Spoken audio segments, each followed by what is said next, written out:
matendo. Maombi huleta matokeo. Imani huchochea matendo. Maombi huleta Ni wakati mwingine tena ambapo tunakutana kwenye kipindi chetu cha Na Tuombe. Kipindi kinakujia kila wakati siku kama ya leo na masaa kama haya. Nikukumbushe tu ya kwamba mwishoni kabisa mwa kipindi cha leo tutakuwa na muda mzuri wa maombi. Tunapokea maombi kwa njia ya simu, tunapokea maombi yale ambayo watu wanachati kwenye YouTube moja kwa moja pale, lakini pia tunapokea shuhuda mbalimbali ambazo watu wanamshuhudia Mungu kwa matendo yake makuu ambayo Mungu ametenda. Muda kama ukiruhusu siku hii ya leo, tunaweza tukasoma baadhi ya shuhuda. Na namba ya kutuma shuhuda, namba ya kutuma maombi ni 0755 932 283. Narudia tena 0755 932 283. Kumbuka, kwa walioko nje ya nchi unaanza na plus 255 au jumlisha 255, ndipo utakuja kuweka ile namba, na unaweza ukatupata kwa njia ya WhatsApp. Tuma tu ujumbe wako. Haijalishi ya kwamba tutachelewa kuona ushuhuda wako, usiwe na wasiwasi. Tambua kwamba watu ni wengi, ni maelfu ya watu, na tunapitia message, na kila message ambayo tutaipitia tutakujibu ili kuonyesha kwamba message ile imetufikia. Lakini kwa zile za maombi, kwa sababu ya wingi wa message ambazo zinakuja, ninaombea message kwa ujumla, kama vile tunavyotumia ule mtindo wetu wa maombi tunayoweka kwenye mabox. Kwa hiyo haijalishi kwamba mimi nimeiona au sijaiona, Mungu ameiona. Kumbuka, ujumbe huu ambao unatuma ni kwa ajili tu ya kuonyesha kile ambacho kiko ndani ya moyo.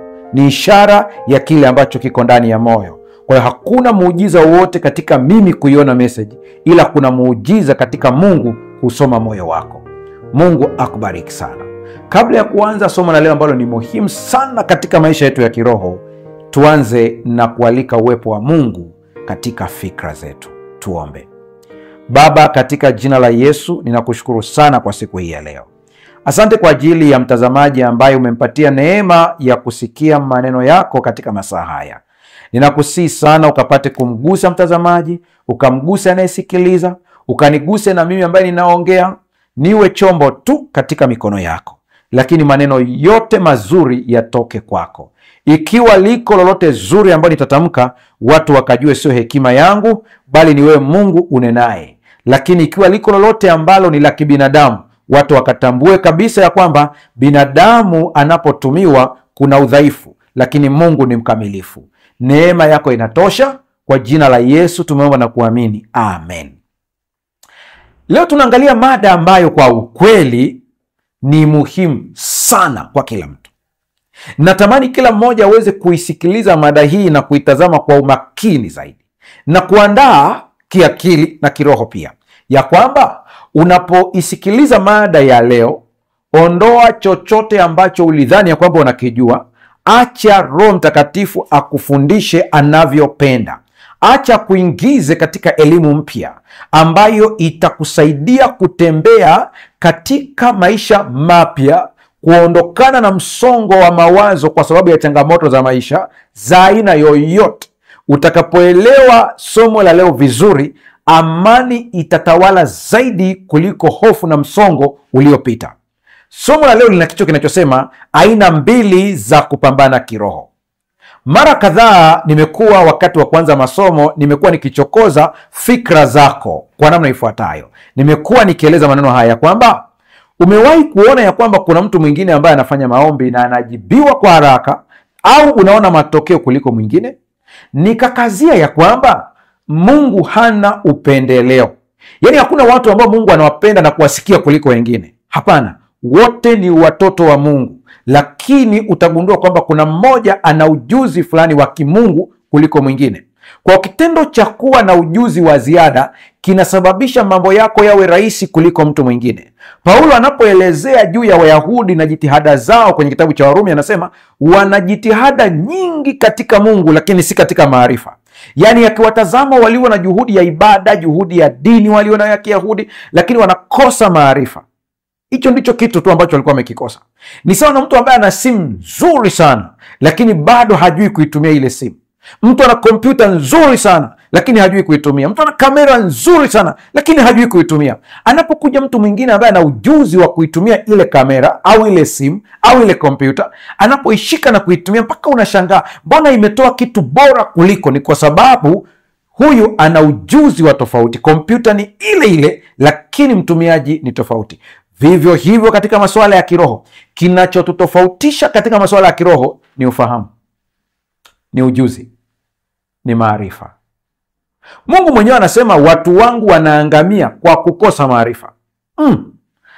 Hajawakataa kwamba sio watu wake, anasema ni watu wangu, lakini uangamivu walionao ni kwa sababu hawana maarifa. Wapo watu wengi sana katika jitihada za kiroho na vita ya kiroho, wameshindwa vita, wamekuwa katika msongo mkubwa kwa sababu hawakujua mbinu hizi, aina mbili za kupambana kiroho. Kuna ukweli usiopingika ambao lazima ukubali, ya kwamba maisha ya Kikristo mara nyingi yanaelezewa kama vita vya kiroho. Lakini tukiishia tu hapo kuelezea vita vya kiroho, ya kwamba ni vita vya kiroho, unaweza ukawa na hofu bila kuelewa kwamba hii vita ikoje.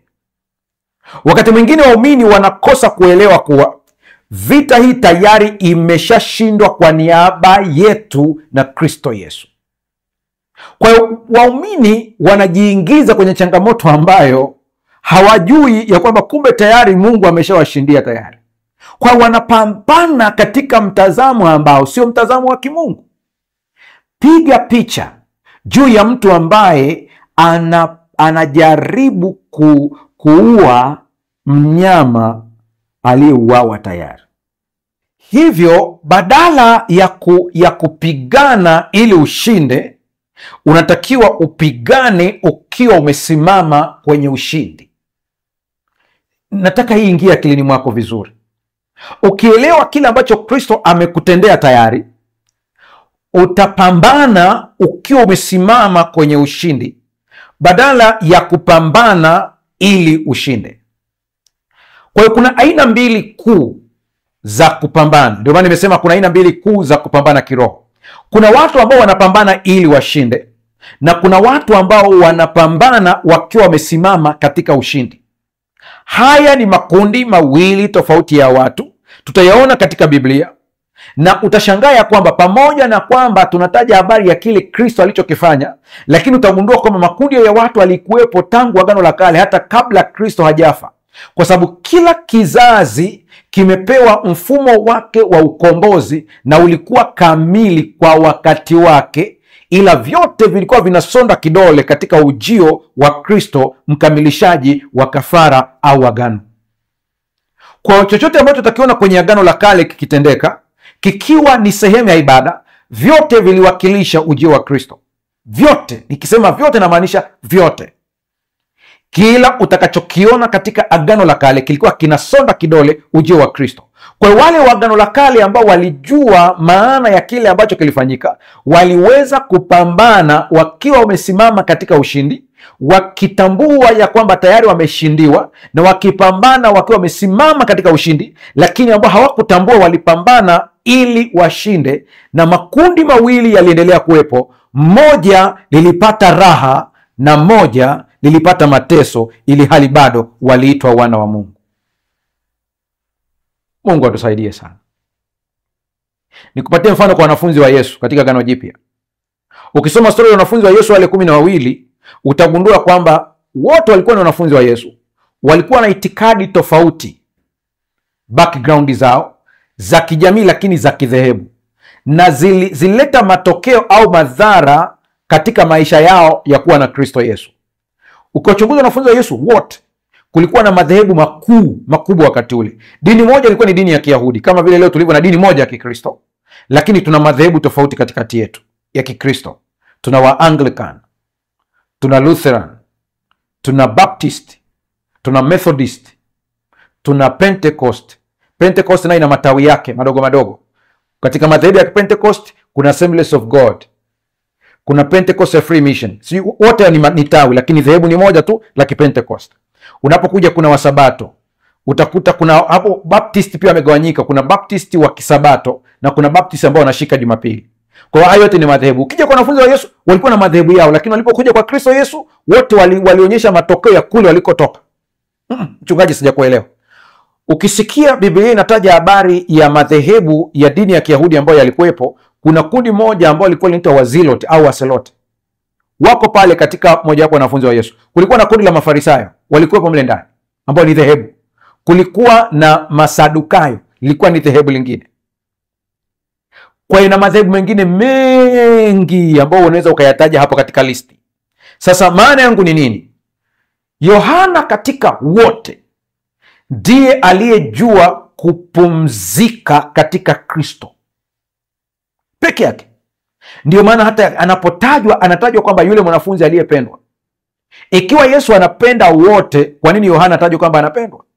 Ina maana wengine walikuwa hawapendwi. Ukiangalia utagundua kwamba hili neno mwanafunzi anayependwa alilisema Yohana yeye mwenyewe. Nimekazia hili tena, narudia. Wewe usisubirie mpaka mchungaji akuambie unapendwa na Mungu, jiambie wewe mwenyewe kwanza. Kwa unapoona maisha yao wote utagundua walikuwa na maisha tofauti. Yohana anakufa akiwa na zaidi ya miaka 100, inakadiriwa hivyo. Na wanahistoria wanatofautiana katika hili. Lakini unaona kwamba hata staili yake ya kifo ni staili ambayo amekufa natural death. Cha asili, kizuri, kisicho na maumivu. Ndiye pekee ambaye mafuta yalishindwa kumchemsha. Ndiye pekee ambaye alipelekwa Patmo wakidhani ya kwamba wamemtenganisha na watu, wanafunzi wake wa karibu ambao walikuwa wanamtia moyo, wakidhani kwa kumtenganisha na watu wa karibu watakuwa wanamuua kisaikolojia, lakini katika kisiwa cha Patmo anakutana na Yesu na anaandika kitabu cha Ufunuo.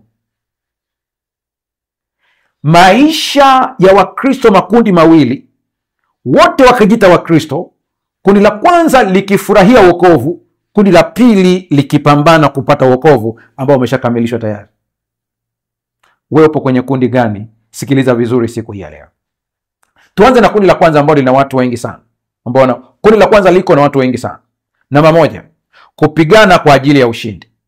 Hili ni kundi la kwanza ambao liko na Wakristo wengi sana. Wanapigana kwa ajili ya ushindi. Na kuna uwezekano mkubwa hata wewe ambao unanitazama leo, maisha yako ya kiroho yamekuwa ni maisha ambayo hayana kupumzika, kwa sababu unapigana ili ushinde. Tangu mpokee Yesu hujapata ahueni. Mara unapambana na wachawi, mara unapambana na watu kule kazini, mara sio unapambana na kina nani. Yaani maisha yako hayana ahueni, hayana pumziko. Tatizo sio kwamba Yesu hana nguvu. Tatizo ni wewe umeshindwa kupata utambuzi wa rohoni. Tatizo sio kwamba Mungu hana uwezo. Tatizo ni kwamba wewe umeshindwa kupokea uwezo. Mungu akusaidie uweze kulielewa hili. Utakapolielewa hili, maisha yako yatakuwa ni maisha yaliyojaa tabasamu. Unaweza kusema, lakini mchungaji, wewe ndio umetufundisha katika sifa za heri ya kwamba heri wenye huzuni, heri ambao heri wale katika zile sifa za heri. Na ukasema kwamba kuna watu ambao wanapata huzuni kwa ajili ya dhambi. Tabasamu litatoka wapi kama kuna huzuni kwa ajili ya dhambi? Mtu ambaye anapata huzuni au kuumia kwa sababu ya dhambi, anaumia akihitaji kuwaonyesha wengine wokovu ulioko ndani ya Kristo Yesu ambaye ameupata yeye na kuwekwa huru. Kwa hiyo haumii kwa msongo wa kukosa usingizi, anaumia kwa kuongeza jitihada ya kuwafahamisha wengine juu ya Kristo anayewaweka huru. Hii ndio tofauti yake hii. Anza kutazama vizuri hili jambo, liingie kwenye akili yako. Kupigana kwa ajili ya ushindi ni tofauti na kupigana kutoka kwenye ushindi. Ni vitu viwili tofauti. Zaburi 144 fungu la 1, Biblia inasema, na ahimidiwe Bwana mwamba wangu, anifundishaye mikono yangu vita, vidole vyangu kupigana. Daudi kuna siri alikuwa anajua kuliko wengine wote, na tutaanza kuzigusa baadhi yake. Baadhi yake tutazigusa. Na hii imenishawishi kuandika mada maalum kabisa ya siri ya Daudi ya ushindi na maisha yake yote, kwa nini alikuwa tofauti na wengine. Daudi anasema, nahimidiwe Bwana mwamba wangu. Unapotaja mwamba, kuna maana nyingi ndani ya neno mwamba. Ni mwanamashairi huyu. Mwamba ni sehemu ambayo unasimama ili kuona mbali. Mwamba ni sehemu ambayo unaweza ukasimama kumkimbia adui ukawa pale juu. Mwamba ni sehemu ambayo inakuficha dhidi ya mvua. Mwamba ni sehemu ambayo inakuficha dhidi ya mishale ya adui anapoirusha. Unajificha kwenye mwamba, zile silaha zinagonga juu ya mwamba. Mwamba umebeba vitu vingi. Ni kana kwamba Daudi anasema Mungu ni kila kitu katika maisha yangu, lakini anasema anifundishaye mikono yangu vita. Kwa mpaka mikono yake Daudi anasema unavyoniona nikipigana, aliyenifundisha hivyo ni Mungu. Kwa hiyo katika kila jambo ambalo Daudi alipitia, alimuona Mungu akimpitisha katika mafunzo. Ona mtazamo wake ulivyo tofauti. Yupo katikati ya Wafilisti, anamkimbia Sauli, anakaribia kuharibiwa na maadui zake, yuko porini. Badala ya Daudi kulalamika ya kwamba Mungu, mbona umeniacha naishi kwenye mapango na pambana na nyoka, mbona umeacha adui yangu ananiwinda na kunitafuta, sijalala ndani ninalala nje. Badala ya kulalamika katika staili, anasema hii ni staili ya Mungu ya kunifundisha vita. Ahimidiwe Mungu ambaye ananifundisha, maana nipo kwenye mafunzo ili nikapambane huko mbele zaidi, kwa kuwa Bwana amenishindia kila kitu, ananiandaa kuutwaa ushindi ambao amenipa tayari. Hata kama umepewa ushindi, kama hujui namna ya kuutwaa, huwezi kuufaidi. Nimemtolea mfano mwana maigizo mmoja ambaye ni Mchina, anaishi kule Marekani. Naweza nisipatie jina vizuri, lakini wanamfahamu kama Jack Chan, na jina lingine nadhani anaitwa Lee katika michezo kadhaa ambayo amecheza. Ni tajiri mkubwa sana katika waigizaji. Inasemekana kwamba aliandika wosia wa mali zake, na wakati ameandika wosia wa mali zake, ikawashangaza wale wanasheria na baadhi ya watu. Wakamuuliza, mbona mtoto wako unamwachia mali ndogo sana, lakini unaelekeza mali yako kwa hizi taasisi zinazosaidia watu wenye changamoto ambao tunaita charity organizations? Jack Chan akajibu akasema, kama hana akili ya kutafuta mali zake, hata nikimpa za kwangu atapoteza. Ni sentensi ambayo ni nzito kweli kweli. Hujai kuona watu ambao wameachiwa urithi na baba zao, lakini baada ya pale kampuni zilikufa? Hujai kuona watu ambao waliachiwa magari na wazazi wao, lakini aliishia kuwekewa mawe, maana hayaendi tena? Maduka yamekufa, mali zimekwisha. Unafikiri tatizo ni mali? Tatizo sio mali, tatizo ni yule. Na wewe tayari kuna ushindi ulishapewa tayari, lakini ukiona bado hujaanza kufurahia ndani ya Kristo, tatizo sio kwamba ushindi hukupewa, ila hukujua kuutumia ushindi au hukuupokea ushindi. Daudi anasema anifundishaye mikono yangu vita, vidole vyangu kupigana. Ni Mungu ndiye atendaye haya. Hebu tuendelee kuangalia kwa undani zaidi kupigana kwa ajili ya ushindi na kupigana kutoka kwenye ushindi. Kumbuka nimekuambia ni vitu viwili tofauti. Angalia maneno haya. Kupigana kwa ajili ya ushindi ni wazo la kiroho linaloeleza hali ya muumini ambaye anahangaika ili kupata ushindi, badala ya kupigana akiwa tayari ana ushindi ndani ya Kristo. Ni mtazamo wa maisha ya Kikristo unaoegemea kwenye juhudi binafsi au matendo ya kujitahidi kumpendeza Mungu. Zingatia hii maana vizuri na uanze kujifanyia tathmini wewe mwenyewe katika maisha yako. Ukijifanyia tathmini utaanza kugundua kwamba umeishije. Maisha yako ni mpiganaji wa aina gani? Mpiganaji ili ashinde au mpiganaji ambaye ameshinda tayari? Kupigana kwa ajili ya ushindi ni wazo la kiroho linaloeleza hali ya muumini ambaye anahangaika ili kupata ushindi. Hujawahi kuona kuna watu wana relaksi sana ndani ya Kristo Yesu? Wana raha ndani ya Yesu Kristo. Si kwamba hawana changamoto, lakini wamejua kuzikabili kutokea kwenye ushindi, badala ya kuzikabili ili wazishinde. Nadhani kuna mtu bado anasema, mchungaji, bado tunaenda zaidi. Usiwe na wasiwasi, tunaenda zaidi ya hapa ili uweze kuelewa. Target yangu ni kukuelewesha ili uweze kusimama na Mungu aendelee kukuonyesha kile ambacho amekutendea na uishi kwa amani zaidi. Sikia, na kuongezea tena ili tu kudadavua zaidi, na kuongezea tena zaidi, angalia vizuri slide yako wale ambao mnafuatilia kwa njia ya television. Kupigana kwa ushindi ni mtindo wa kufikiri ambapo mtu anaona maisha ya kiroho kama mapambano ya kudumu ya kutafuta kibali cha Mungu ili kushinda maadui au kushinda changamoto.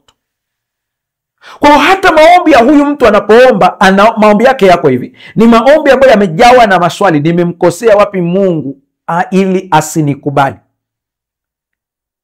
Kitu gani nimetenda mpaka Mungu hasikii maombi yangu? Ukijisikia unapoomba unakuwa na mawazo haya, wewe unapigana ili ushinde. Upo kwenye kundi la kwanza ambapo utateseka kweli kweli, na uenda umeshateseka kweli kweli. Ikiwa ukiona tu vitu haviendi, unaanza kujikagua, hivi mimi nimemkosea wapi Mungu ana hasira na mimi? Ni kweli Mungu anachukia dhambi, hii haiwezi kubadilika. Mungu anachukia dhambi, lakini Mungu anakupenda. Hebu piga picha juu ya mtoto wako ambao umemzaa, ndipo uanze kuangalia wewe na Mungu jinsi unavyokuwa. Piga picha mtoto wako wa kuzaa, unamkuta hataki kurudi nyumbani, anashindwa kuja kukuambia kwamba anaumwa, na kweli anaumwa, anaogopa. Lakini ukimuuliza kwa nini unaogopa, anakuambia kwamba nilikuwa naogopa kwa sababu nakumbuka nilishawahi kukuibia sukari. Lakini ukimtazama na kidonda mpaka kimeanza kunuka. Mbona ukuja kuniambia nikupeleke hospitali? Nakwambia mimi nimekukosea sana mpaka naogopa kuja kukuambia kwamba nina kidonda, naogopa, ninawaza nitaanzia wapi. Kama wewe binadamu utaumia ukijua mtoto wako amekuwa na kidonda hadi kimenuka kwa sababu alikuwa anaogopa kukujilia kwa sababu anahisi amekukosea, ikiwa hili litakuuma, habari gani juu ya Baba yako aliye mbinguni ambaye ana dawa na tiba ya kila kitu, lakini unaogopa kumwendea, au unamwendea kwa mashaka maana unajua ulimkosea na unahisi anakuchukia. Akili yako isije kachanganya haya kwenye kapu moja. Chuki ya Mungu dhidi ya dhambi sio chuki ya Mungu dhidi yako. Popote ukimwona Mungu anaonyesha hasira ya dhambi, ile hasira haiko juu yako, iko juu ya dhambi. Ndio sababu hata katika madhehebu yetu tunapoongelea habari ya moto wa milele wa baadaye, tunapishana hapa. Wako watu ambao wanaamini ya kwamba Mungu atawachoma watu milele na milele, wale waliomkataa Mungu, maana Mungu hamlazimishi mtu. Kwa kuna kundi ambao limemkataa Mungu, hao watachomwa milele na milele. Watu wanaamini kwamba ni milele na milele isiyohesabika, wanaendelea kuungua mchana na usiku, na wana mafungo ambao wanayatumia. Lakini kundi la pili linasema hapana, huu ni ukatili. Yaani Mungu gani ambaye atafurahia kuwaona watu wake wakiungua milele na milele kwa sababu ya dhambi walizokataa kuzitubia? Wanaungua milele na milele. Ana raha gani? Maana Mungu ana uwezo wa kuona pote mahali pote. Mungu wa namna hii haexist.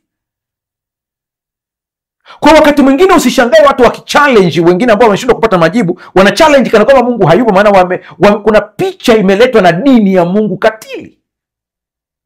Lakini uhalisia uko hivi. Mungu anapotaja kwamba watu wataungua milele na milele, neno milele na milele ni lugha ambayo katika mahesabu ya kibinadamu hatuwezi kuhesabu na kuelewa ile miaka kwa lugha ya hapa duniani. Lakini ukweli ni kwamba watakuwa majivu juu ya nchi. Maandiko yako wazi, yanasema watakuwa majivu juu ya nchi, na watakatifu watatoka nje kuyatazama majivu ya waliomwasi Bwana. Maana yake ni kwamba watakoma kuwepo, hawatatambua lolote, watapotea kabisa, hawataonekana tena. Ina maana kwamba watakufa wasionekani, maana Mungu hawezi kufurahia kuona watoto wake wakiteseka milele na milele. Hata hivyo neno moto wa milele, kuchomwa moto, ni fumbo ambalo kuna siku taliongelea vizuri maana yake hasa ni nini. Sio mtazamo wa moto unaouwaza wewe huu wa kupikia ugali. Mungu atusaidie sana. Kupigana kutoka kwenye ushindi. Kumbuka vizuri kabisa, nimesema kupigana kutoka kwenye ushindi ni mtindo wa kufikiri ambapo mtu anaona maisha ya kiroho kama mapambano ya kudumu ya kutafuta kibali cha Mungu ili kushinda maadui au kushinda changamoto. Sio mpango wa Mungu watoto wa Mungu wasilale usingizi usiku. Kila saa wanateseka, wako macho, wakiogopa mashambulio ya wachawi au nguvu za giza. Biblia iko wazi, nasema yeye humpa mpenzi wake usingizi. Mungu anataka ulale vizuri na uamke mchana ufanye kazi. Utaniambia sasa, mchungaji, mbona Biblia imesema kesheni mkiomba? Neno kesheni mkiomba, angalia hata kwa lugha tu ya mkoloni, ni neno limetumika watch.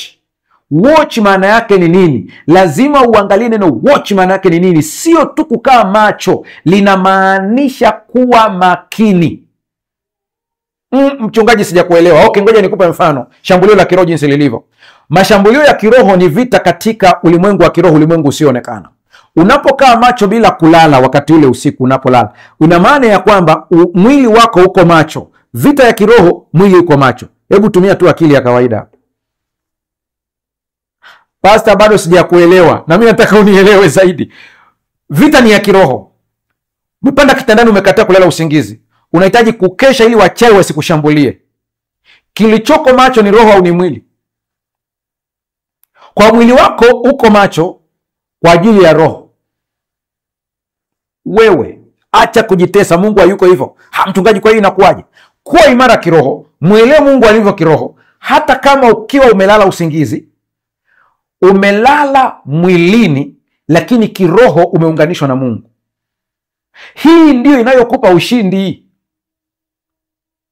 Wako watu kadhaa wameshuhudia mashambulio yamekuja wakiwa wamelala, na walikemea kiroho wakiwa wamelala usingizini, na waliamka wakiwa ni washindi tayari. Unatakiwa uadvance kiroho. Usibaki hapo hapo ulipo. Usibaki darasa la kwanza kiroho. Kuwa, nenda zaidi ya hapo. Toka hapo ulipo, endelea zaidi ya hapo. Kuwa zaidi ya hapo. Tutaona jinsi ambavyo maandiko yanaposema. Katika mtindo huu wa kupigana ili ushindi, ambao ni mgumu zaidi, mtu anatafuta ushindi kwa kutumia jitihada na mbinu binafsi. Ingawa ni kweli kuwa waumini wanakutana na majaribu na upinzani, Biblia inatufundisha kwamba vita tayari imeshindwa na Kristo, na sisi tunapigana kutoka kwa uhakika wa ushindi ulio tayari.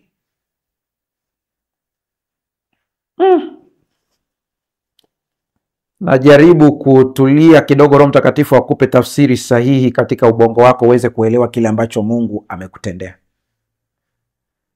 Kuna mtu mmoja ambaye nasubiri ushuhuda wake, nadhani atakapoutuma au siku nyingine akikubali, kama ya kulingana na taratibu zake za kiofisi anaruhusiwa kuonekana, basi ataonekana.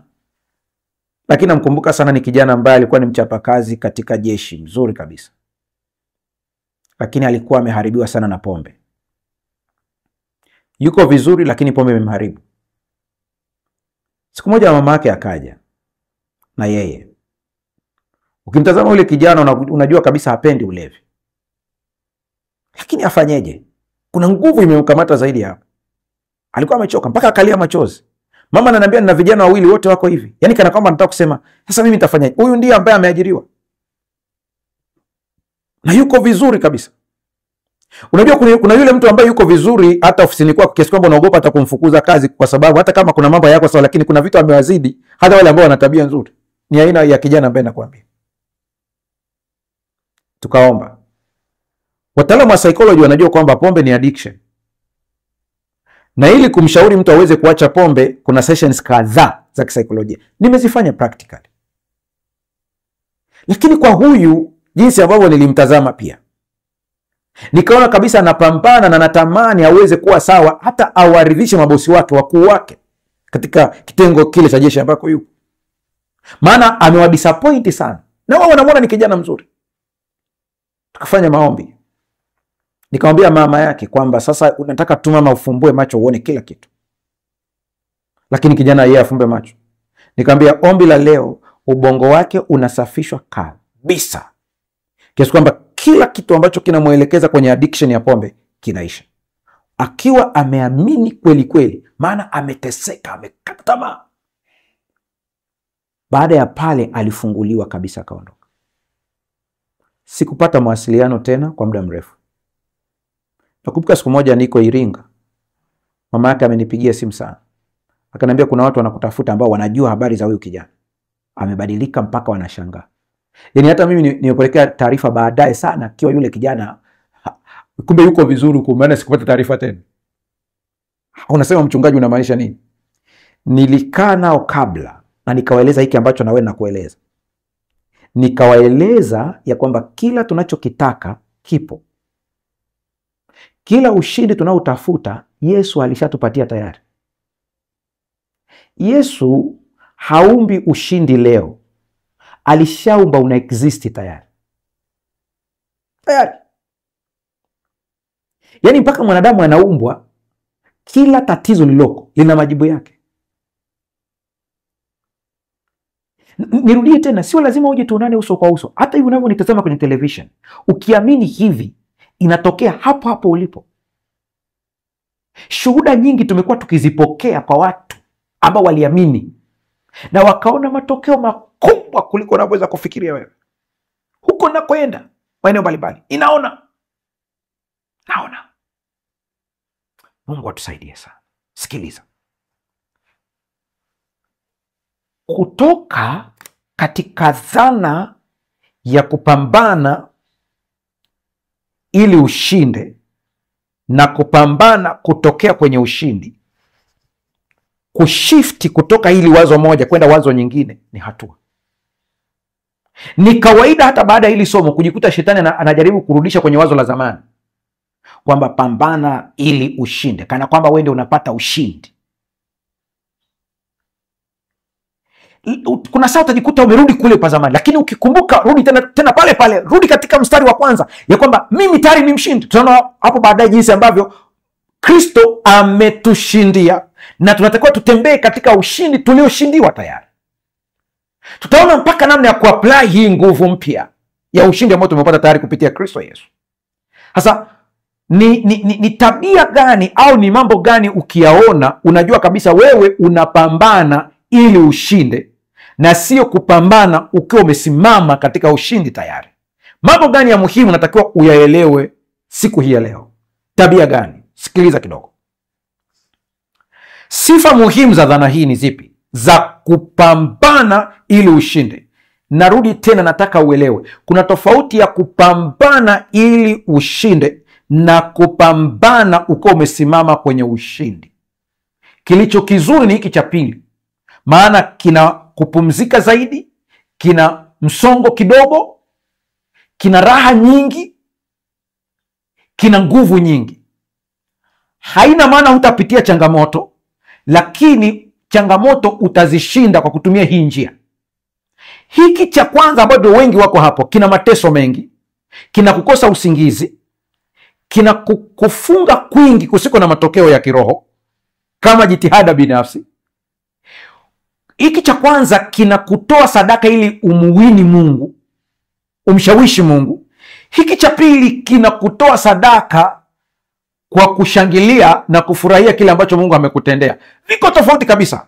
Na tumeanza na hiki cha kwanza ili uweze ukiona. Utatambuaje kwamba unapambana ili ushinde katika struggle na mateso makubwa? Utatambuaje? Twende tuone. Wale wanaopigana kwa ajili ya ushindi wanaishi na hofu ya kushindwa. Kwa hata kama ni pale kwenye biashara yako, umeona kuna mashambulio ya kiroho kutoka kwa majirani zako, mawakala, maana wale sio maadui zako. Adui yako ni shetani kupitia watu.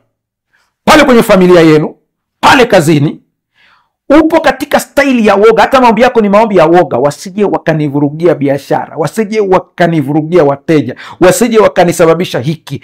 Yaani uko kwenye wasiwasi kila saa, unaangalia chakula kisije kikawekewa sumu, chakula kisije kafanyiwa hivi, kule kwa Wasambaa kuna kitu nakiita zongo, wasije wakaloga chakula changu. Yaani uko kwenye suspect. Kila saa unaishi kwenye woga. Hata huna raha ya Kristo Yesu, ni kana kwamba shetani ana nguvu kuliko Yesu. Kosa kubwa sana. Kosa kubwa sana.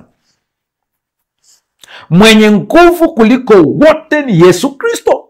Lakini unaishi kana kwamba sio. Unaishi kwa hofu ya kile ambacho shetani anaweza kukifanya kuliko ujasiri wa kile ambacho Mungu anaweza kufanya.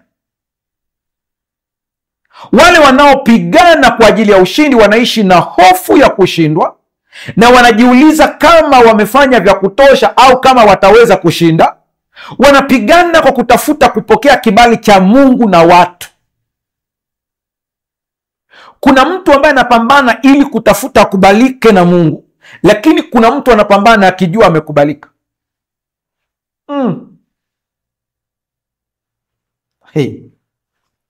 Hawa ambao wanapambana na dhana hii ya kwanza ni mtindo, jitihada kuelekea ushindi. Pasa sija kuelewa. Yaani kuna mtindo wa maisha na jitihada kuelekea kwenye ushindi. Unaona kama ina sound vizuri kwenye akili yako, unaweza kuona kama ina sound vizuri, lakini haisound vizuri. Sikiliza vizuri. Hii ni dhana kwamba ushindi hupatikana kwa matendo yetu, maombi na juhudi binafsi. Huu ni mtindo wa kibiashara ambapo tunaona ushindi kama malipo ya jitihada binafsi. Namwomba Roho Mtakatifu akusaidie uweze kuelewa vizuri, maana hili jambo najua kwamba shetani hataki tulielewe, maana tukilielewa tutamgaragaza kweli kweli. Nairudia tena hii. Mtindo wa jitihada kuelekea ushindi. Yaani hao watu ambao wanapambana kuelekea ushindi wana tabia gani? Hii ni dhana kwamba ushindi hupatikana kwa matendo yetu. Kwa anaamini ya kwamba baraka zake ni mpaka awe na matendo mazuri. Kumbukeni nimefundisha sheria za asili. Sheria za asili kuzijua na kuziapply kwa usahihi ni neema, wala sio jitihada yako. Wale ambao uliwaona ya kwamba hawamjui Mungu lakini wakaziapply na wakaona matokeo, Mungu anawapa yale mafunuo ili wawe baraka kwa jamii, for humanity. Kwa nao pia walipata mafunuo yale kwa neema ili wawe baraka kwa wengine, ndio maana zinajibu kwao. Na wewe kusikia hii pia ni neema, na kuiapply kwa usahihi kwa moyo mweupe ni neema. Usiwe na kiburi. Lakini kama kuna mtu ambaye anadhani ya kwamba anapata ushindi kwa sababu ya matendo yake, kwa maombi yake binafsi na juhudi nyingi, huu ni mtindo wa kibiashara. Wewe na Mungu hamwezi kulipizana. Na hii nimeikazia hasa kwenye matoleo ya zaka na sadaka. Kuna watu ambao wanatoa zaka ili wabarikiwe, ni kosa. Mungu aanze kukuchaji wewe mpaka hewa, anakuchaji hewa yake. Maana kuna wakati hata unaomba ukimwambia Mungu, unamwambia Mungu, nimetoa zaka, mbona hujanibariki? Mnalipizana wewe na Mungu. Kwa sababu zaka ni ya kwake. Huna cha kujiringishia hapo, ni ya kwake. Alisema tangu mwanzo zaka ni ya kwangu. Na ni ya kwake kwa sababu yeye amesema ni ya kwake. Hukupiga kura uzaliwe. Yeye amekuleta duniani, akakupa uhai. Mtume Paulo anasema kwake yeye tunaishi. Kwa hata hapo ulipo, maisha yako, uwepo wako ni yeye, umefungamanishwa na yeye. Macho yako yangelionekana, yani yangelifunguliwa ukaona uhai wako ulivyo, ni kwamba wewe ni kwa sababu umefungamanishwa, ungeona waya usioonekana kwa macho ya kibinadamu kutoka kwako kwenda kwake. Yeye ndiye chanzo cha uhai wako. Na hii ndio sababu hatutakiwi kudharauliana binadamu, kwa kuwa wote chanzo cha uhai ni mmoja, yaani Mungu. Kwa jitihada zako unaweza ukastruggle na ukaona matokeo fulani kidogo, lakini siku utakapojifunza hii mbinu ya pili utaona matokeo makubwa zaidi. Sikia vizuri, tuendelee kueleweshana. Kundi, sifa ya kwanza tumesema ni mtindo wa jitihada kuelekea ushindi. Wanajitihada kuelekea ushindi, wana struggle kuelekea ushindi. Wako makini asije akakosea akapata laana. Yuko makini, nimekosea wapi? Yuko makini, nitende kitu wapi sahihi? Yaani yuko makini. Unakuwa makini kiasi kwamba unashindwa kurelax kiroho. Sijakwambia uwe mzembe. Sikia hii ya pili. Hofu ya kushindwa. Hawa watu hata kama anaomba maombi, ombi lake limejaa hofu. Hata kama anafunga, funga yake ni funga ya uoga. Ngoja nifunge kwa bidii, wachawi wasije wakanilogea mtoto. What? Ngoja nikazani niamke saa 9 usiku niweze kuomba ili nisije nikashambuliwa. Hayo ni maombi yamejaa uoga, hofu. Kwa hiyo mchungaji, tusiamke saa 9. Na kwa taarifa yako, hebu nisikilize kidogo. Maombi ni kuwasiliana na Mungu, yanakupa connection nzuri na Mungu.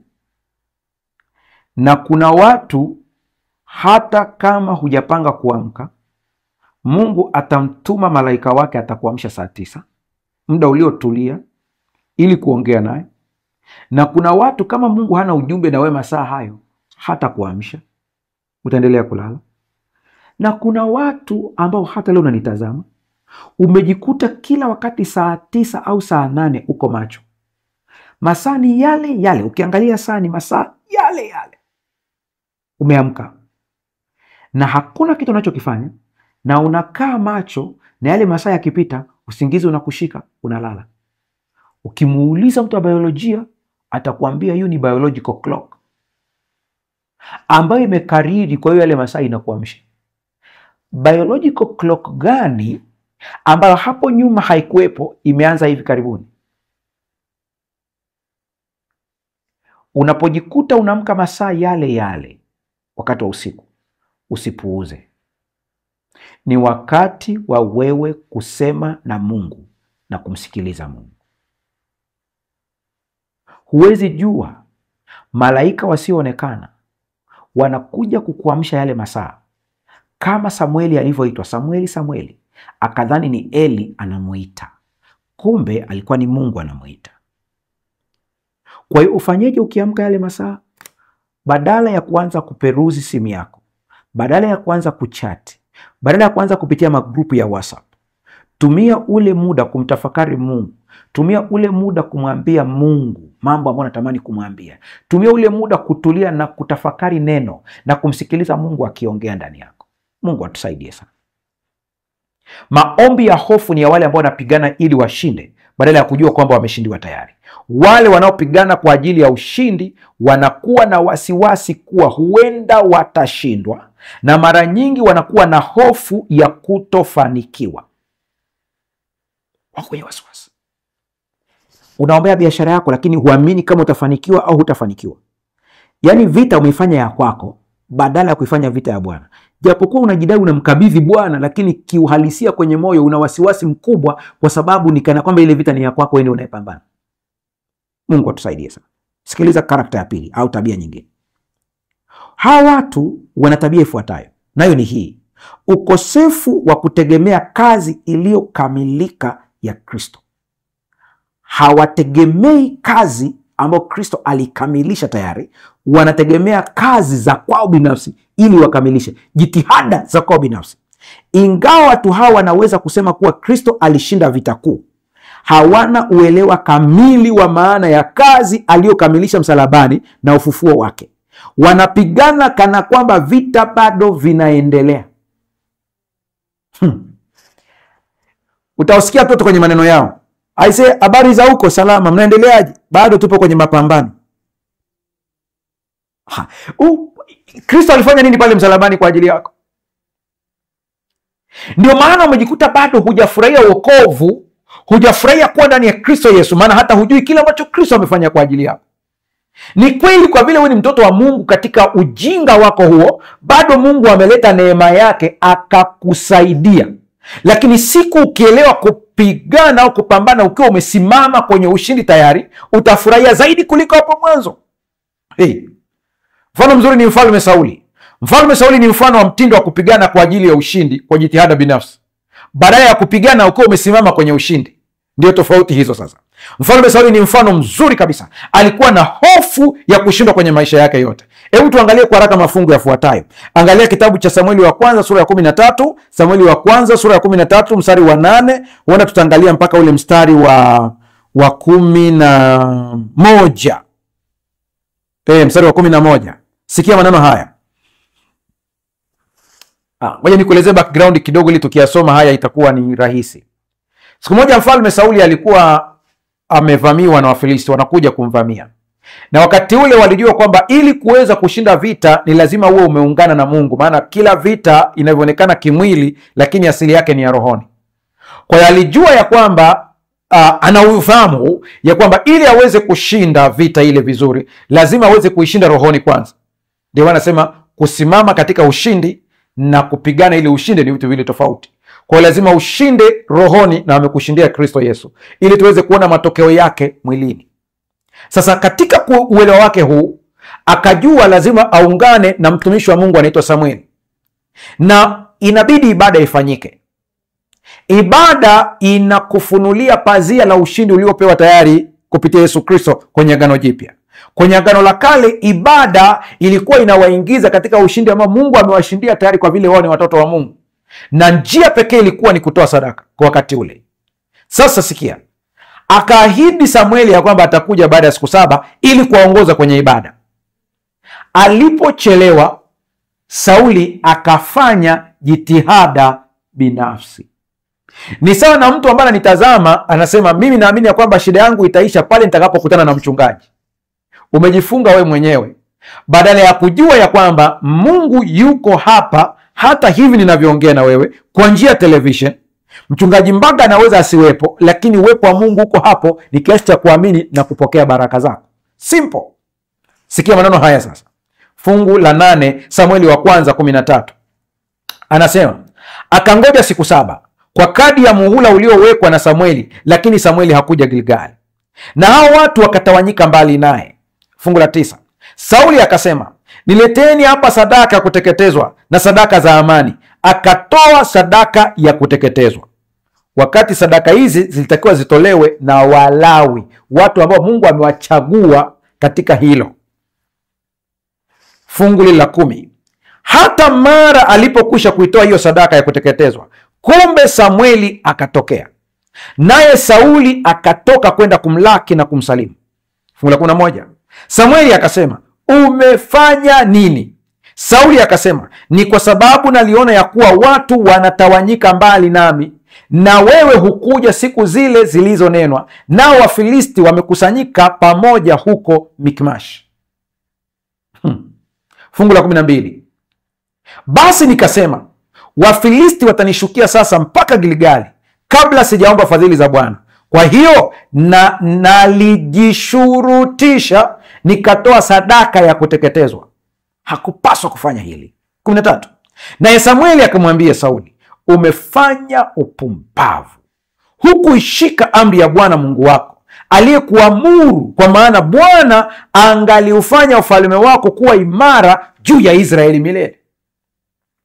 Yaani uliogopa Waisraeli wasikuache, uliogopa wasikukimbie. Badala ya kusubiri na kumtumaini Bwana, ukaogopa. Umefanya upumbavu. Alifanya jitihada binafsi, japo katika sura ya kidini, lakini hakumtegemea Mungu. Alichopaswa kufanya ni nini? Mungu alitoa maelekezo kwamba anayepaswa kuitoa sadaka ya kuteketezwa, ya sadaka ya amani, ni Samueli, maana Mungu amemchagua kwa kazi hiyo. Wewe umechaguliwa kwa kazi ya ufalme, ulitakiwa ufanye kazi ya ufalme wewe. Lakini imekuwaje sasa umeingilia kazi za kikuhani kwa sababu ya kuogopa watu? Ina maana kwamba aliona kana kwamba Mungu amemwacha. Mchungaji, unamaanisha nini hapa? Mtu anayepigana akiwa anahitaji kushinda anakuwa na woga hata pale anapoona Mungu amechelewa. Anakuwa mwoga akidhani Mungu amemwacha. Anakuwa mwoga, anajaribu jitihada zake binafsi. Lakini mtu anayepigana akiwa kwenye ushindi anasimamia maelekezo ya Mungu hata kama haoni matokeo sasa. Hiyo ndio tofauti yake hiyo. Sauli alishindwa kumngojea Samueli kwa ajili ya sadaka, na alijichukulia jukumu la kutoa kafara ya sadaka mwenyewe.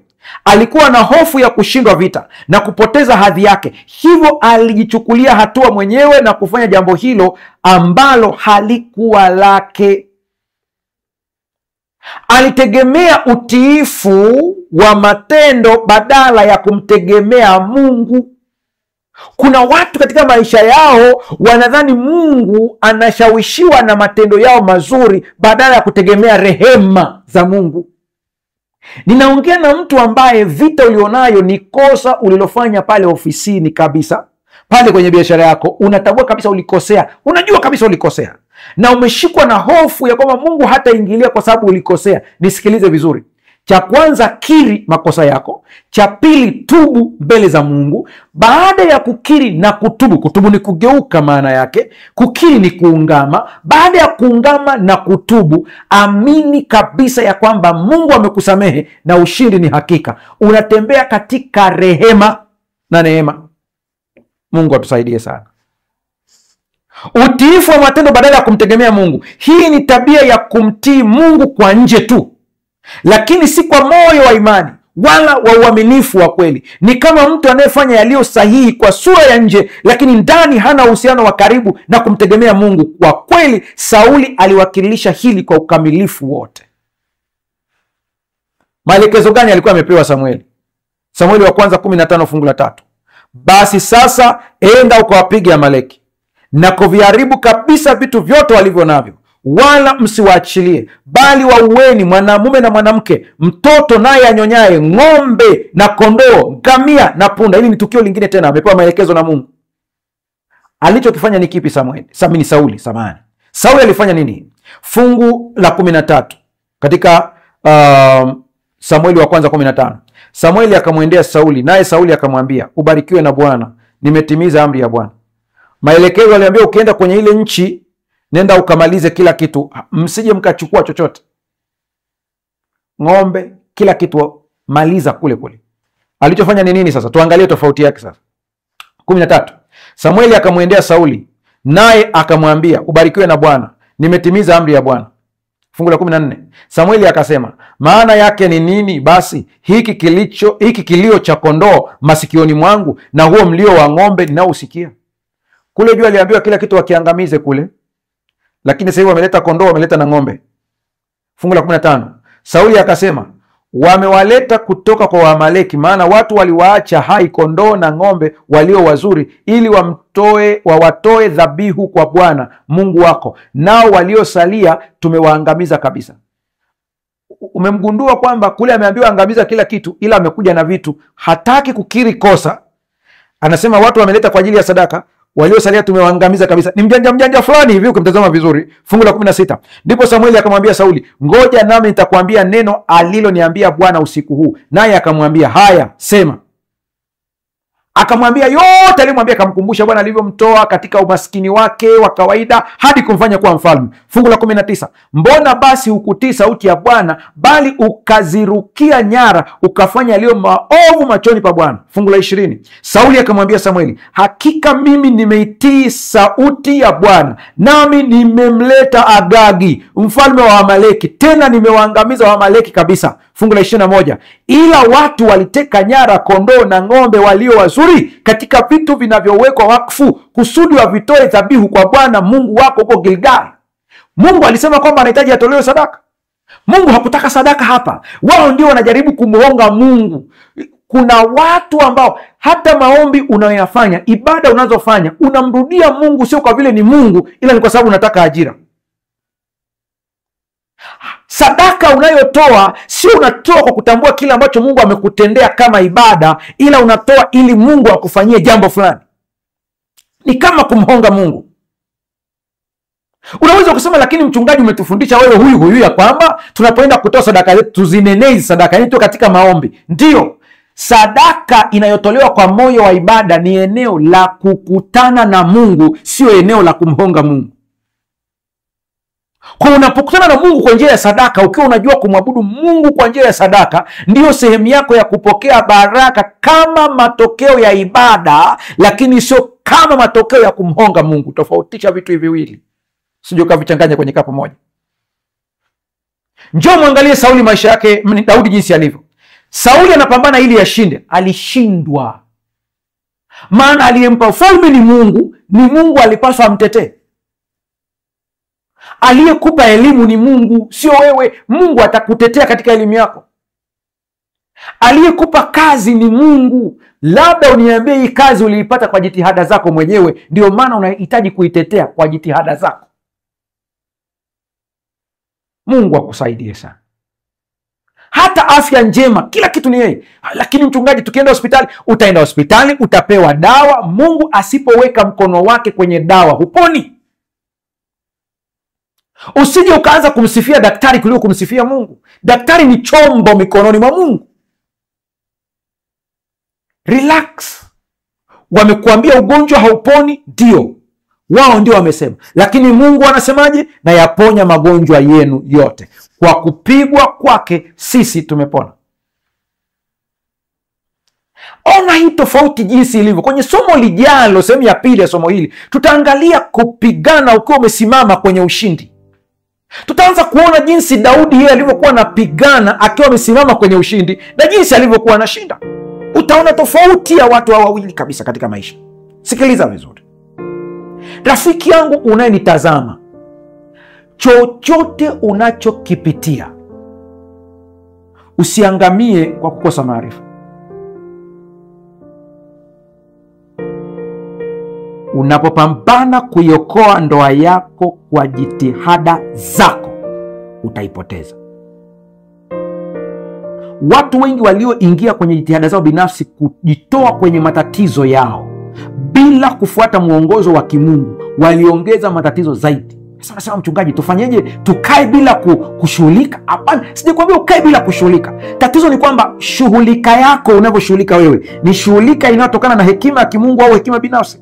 Paulo anasema hivi, ufanyieni kazi wokovu wenu wenyewe kwa kuogopa na kutetemeka, mkijua ya kwamba ni Mungu atendaye kazi ndani yenu, kutaka kwenu na kutenda kwenu. Kwa kumbe hata katika wokovu unasema ufanyieni kazi wokovu kwa kuogopa na kutetemeka, lakini huko anakuambia ni Mungu atendaye kazi ndani yenu, kutaka kwenu na kutenda kwenu. Angalia sentensi vizuri. Anayetaka ndani yako ni Mungu, ndiye amekupa uwezo wa kutaka. Anayetenda ndani yako ni Mungu anayetenda ndani yako. Vyote vyatokana na Mungu, sio jitihada binafsi. Kwa kabla ya kuanza kupambana kuiokoa ndoa yako, kuwa mtu wa maombi ya utulivu. Maombi ya utulivu ni yapi? Ni maombi ambayo hayana mhemko. Nilimwona mtu mmoja alikuwa mbele ya rais. Rais anamwambia, sasa nifanyeje? Anasema, wamenionea sana. Wamekuonea nini? Ingilia kati. Ndiyo, niingilie kati kitu gani? Acha tu rais, tunateseka. Dakika zinaisha mpaka rais anaondoka, hujasema kitu. Vivyo hivyo na wewe ambaye unapambana ili kupata ushindi, unajikuta kwamba kwanza tukio likitokea unakuwa na msongo kwanza. Ndio maana Yesu anasema, yuko wazi, njoni kwangu ninyi nyote msumbukao na kulemewa na mizigo, nami nitawapumzisha. Unapoona changamoto yote iko mbele, iambie akili yako, majibu ya tatizo langu yapo. Ushindi umepatikana kwa Kristo Yesu. Ndipo unapotulia, ukituliza akili yako, omba ukimwambia Mungu, nisaidie nijue natokaje hapa, kwa kuwa najua tayari njia ipo. Nakupa mfano wa haraka. Katika msongo wa ndoa ambao unakuta mume anakusumbua, mke anakusumbua, ukitafuta majibu binafsi, utaelekezwa kwa waganga, watakuelekeza kupata dawa na kuoga uondoe mikosi. Shetani amekushawishi, umeanza kuingia kwenye madeni. Umechukua mkopo wa kwanza, kama nilivyoeleza, kuna aina mbili ya tatizo, kuna ile la kiroho, kuna la kisaikolojia. Umechukua mkopo wa kwanza, ukaenda kuchukua mkopo wa pili ili uweze kulipa mkopo wa kwanza. Unazunguka, hiyo ni tatizo hilo tayari. Unaenda tena hii kidogo kidogo, mahitaji ya kawaida nyumbani yanakuhitaji, kwa unajikuta kuna mahitaji mengi. Mwisho unajikuta una mikopo hata 5, 4, 5. Yote inakuangalia wewe. Unajua kinachofuata hapo ni nini? Kuna njia mbili tu ambayo adui anataka kuingiza kwenye tatizo. Jitihada binafsi anaitumia pale pale. Sijawahi kuona shetani amenyonga mtu au amempa mtu sumu, ila anakushawishi ujimalize wewe mwenyewe. Kwa jitihada binafsi ni nini? Anakwambia nenda ukajiue. Kwa hiyo hata huwazi ya kwamba kuna watoto utawaacha, utawatesa, wala huwazi yote hayo, unawaza habari ya kujiua. Mwingine unatumwa kwa waganga, nakwambia ili kuzuia wasikusumbue watu ambao wanakudaidai hawa, nenda kwa waganga. Kwa hiyo unajikuta umeongeza tatizo juu ya tatizo, shida juu ya shida. Nami nakuitisha wito leo, mgeukie Mungu, muulize akupe hekima. Yeyote aliyekosa hekima na muombe Bwana, Bwana atamsaidia. Tukiingia sehemu ya pili, kupambana kutokea kwenye ushindi, utaelewa kwa kina kupambana ukiwa umerelax, umepumzika. Njoni kwangu ninyi nyote msumbukao. Sijui unapitia kitu gani. Endelea kuandika maombi yako hapo tuweze kuomba pamoja. Mungu ameshakuandalia ushindi wako tayari kwa kila jambo unalopitia. Bwana ameshaandaa. Hata Hajiri alipolia ya kwamba mtoto anakufa kwa sababu ya kukosa maji, Mungu hakutengeneza maji mapya. Biblia inasema Mungu akamfungua macho yake akaona maji. Muombe Mungu akufungue macho yako uweze kuona majibu ya matatizo yako, uweze kuona majibu ya shida zako, uweze kuona majibu ya changamoto zako. Yapo sasa. Tazama Mwokozi. Endelea kuandika maombi yako, endelea kucomment. Tunakwenda kuomba sasa. Kwa mazingira uliopo tunakwenda kuomba. Tuombe. Baba, katika jina la Yesu, ninakutukuza sana kwa ajili ya siku hii ya leo.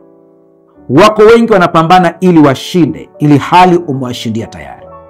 Kwa sehemu ya kwanza ya somo hili, naomba ukapate kuwafungua fikra zao, naomba ukafungue akili zao, naomba ukafungue mitazamo yao, naomba ukafungue kuanzia leo wakaone ushindi ambao tayari umewapatia. Chochote wanachokipitia sasa, hata kama ni kigumu kiasi gani, huenda ni shule tu ya kuelekea pale mbele. Kama Daudi asemavyo, Mungu unaifundisha mikono yangu na vidole vyangu kupigana. Huenda unawafundisha tu, wao wameona kama ni adhabu.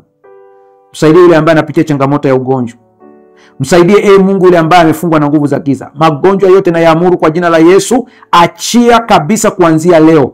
Uvimbe katika tumbo, changamoto katika kichwa, kila aina ya magonjwa katika damu, Nguvu za giza, mapepo kwa aina zake, ninawaamuru kwa jina la Yesu Kristo, achia.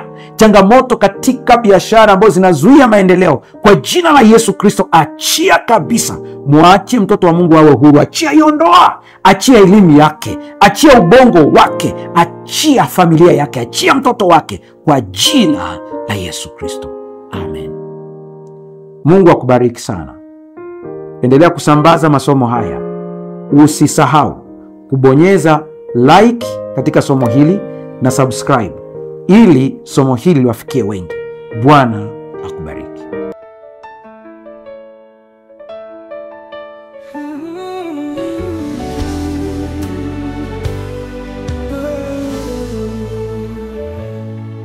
Safari ya ajabu, twatembea kwa imani. Maombi ni mwanga, yatufunulia njia. Matendo ni ushuhuda wa moyo ulio hai. Imani huchochea matendo, maombi huleta matokeo. Imani huchochea matendo, maombi huleta matokeo.